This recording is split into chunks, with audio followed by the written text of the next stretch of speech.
more about your family." Dr. Shanton crossed his legs and smiled politely.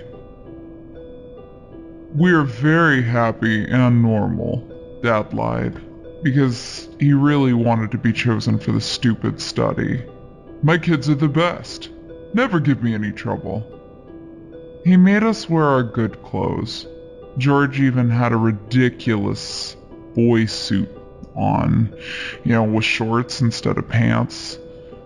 I remember walking through the beautiful and long white marble corridors that led to the interview room, and how Dad had threatened us to have awful things happen at home if we didn't behave properly.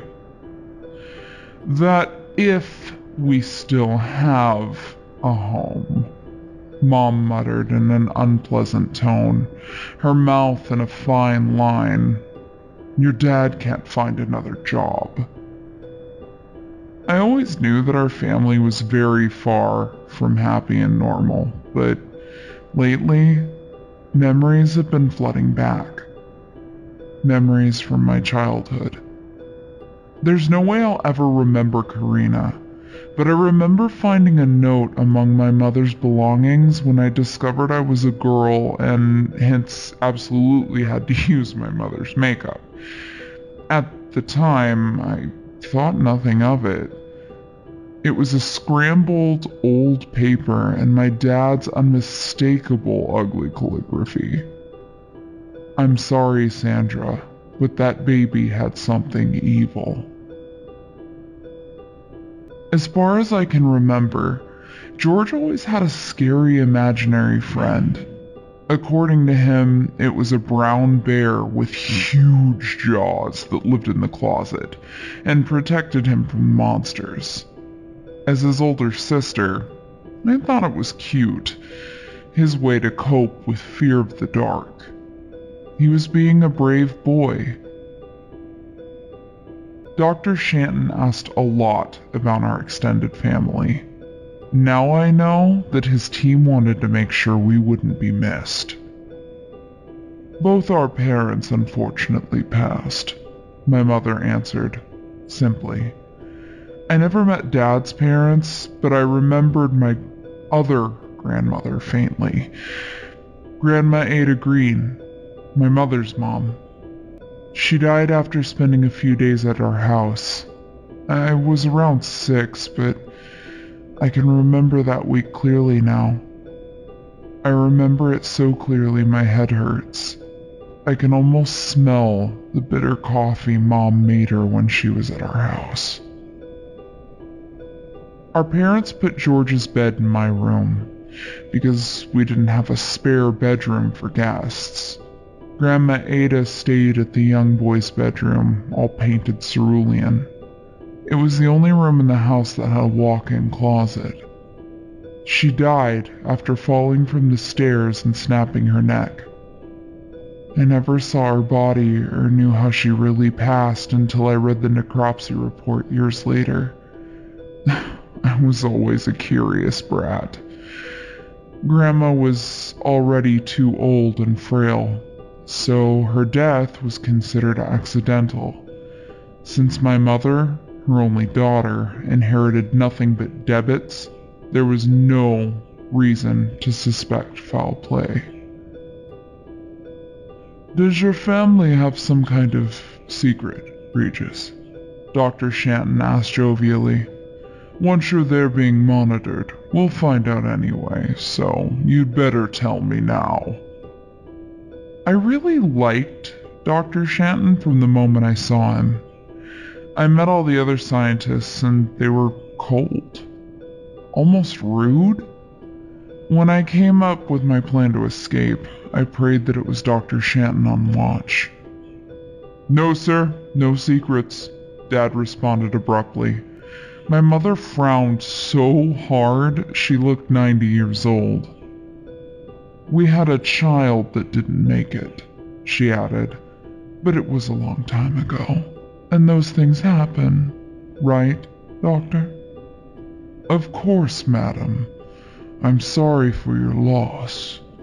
Dr. Shanton was proper in his response, but now I could tell he was eager to know more about Karina. He just had this look. David looked at me the same way when his brother revealed the suicide letter. No incidents of that sort happened for years after Grandma's death, but Dr. Shanton had too much interest in my dead sister. I think that's what brought her back. And yes, it's irrational, but I think the thing in the closet is partially George's imaginary bear friend and partially Karina. It was our fifth family member, and it followed us to our new house inside the facility. My dad wasn't a good man, but I'm inclined to believe that he killed his baby daughter on purpose, because he saw her as a twisted and demonic child. Sure, maybe he was mentally ill, but maybe not. I know that'll sound ridiculous to you, but I never told anyone about the whisperings I heard coming from George's bedroom when we moved to the facility at the start of the experiment. On day 2, I woke up screaming. I told myself I was having a nightmare, but I know I wasn't. I could hear it clearly. It was a voice like none I'd ever heard. A grave voice mixed to a child's voice. Like a lot of different voices were one and the same. I hate Dad. Why would he kill me? I wanted to protect George, but now I hate him. If only one of us could live, it should be me. Besides, when the assistants tried to remove Dad's body, they found the closet completely empty. After I escaped, I wanted to live a normal life as soon as possible. I got myself a retail job, which didn't require a background check, and worked my ass off on double shifts to finally earn real money and buy myself basic stuff. I visited a childhood friend that luckily still lived in the same address. Everybody at school and people that knew us thought we had simply moved to another state, and when I told her I had a few problems, she insisted I stayed with her until I found a proper place for myself. My friend was very discreet and never asked me about what happened. Soon I was able to pay for my own rent and moved to an apartment shared with a few other girls. I reported my legal documents as stolen, and after proving that I was in fact Maya Smith, finally I could get my identity back. I saw no point in trying to change my name. It would only raise suspicion about me. I opted for altering my hair and a few aspects of my face and simply leading a quiet life. I was able to locate George and finally allow the hospital to put him out of his misery. I was sad when I learned of Dr. Shanton's suicide, but I thought that maybe now, with 2 casualties in the team and all the other subjects dead, they would leave me alone as long as I didn't spill the beans. I was right. I had learned a lot of useful skills during my time in the facility, which gave me the confidence to apply for better qualified jobs. Mere few months after my escape, I got a really nice job as a bilingual front desk clerk at a local hotel. I'm still in this job, but I've been promoted. And that's how I met David. He was organizing a bachelor party for a friend, and I was to help him because he had a German friend coming. David was insanely attractive and had kind eyes. Eager to finally live my life, I'd been dating here and there, but it's nothing serious. He was the first and only person I fell in love with. When I saw David's reservation at the hotel restaurant, my heart skipped a beat. Shanton is not a common last name, so I knew he was somewhat related to Dr. Shanton, the man I owed my life to. I considered it a fun trick of destiny and decided to get closer to David. Not because he was a Shanton, but because I couldn't take my eyes off of him, and his family tree sounded like a good omen. I've read all your comments regarding the letter, and I want to thank every single one of you for rooting for me and worrying about my well-being. David can't keep secrets from me, and I didn't talk about my past with him for obvious reasons, but when Saul revealed Dr. Shanton's secret, it was time. Everything is fine. We're happily married for years, and for those who asked, we don't have kids yet because I want to take this part slow, but I adore Saul's sons and probably someday will feel ready to be a mother. The experiment wasn't that bad for me.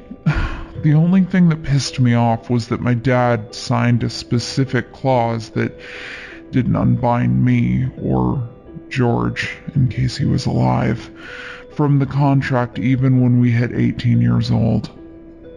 Sure, the deaths of my family were very hurtful, but I'm not traumatized enough that I can't function as a proper human being anymore.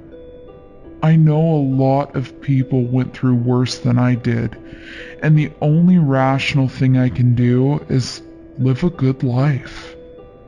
I think my parents went crazy from the isolation because they considered themselves to be captives and the researchers to be enemies, and more importantly, because they both hated being alone with themselves. I never saw it this way.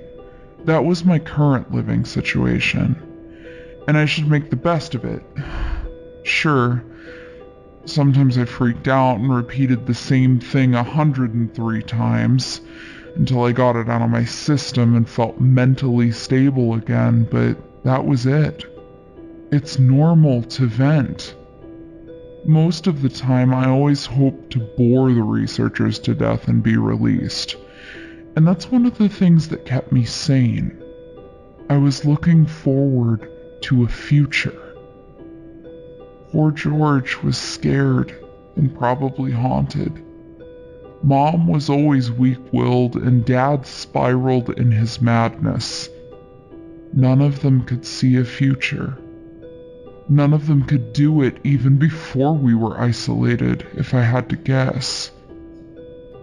Reading Dr. Shanton's suicide letter, I noticed how I was depicted as a cold teenager at first, but he grew to admire me. Truth is, I don't consider myself to be cold, but I don't miss my parents all that much. They weren't great people, and I did my best to tolerate them and keep them alive. But I really miss George. He was a sweet boy, and I'm glad you guys noticed that too. I'm happy that he can be remembered that way by so many people. I hope that I was able to fill a few gaps left by Dr. Shanton's letter with my account of the events. I just have one last thing to tell you. Something I try not to think about, and something I've never told my husband. Sometimes I hear scratches on our closet door, and I swear I can listen to Dr. Shanton's voice. He's screaming and begging. Whenever I approach the closet, the sound stops.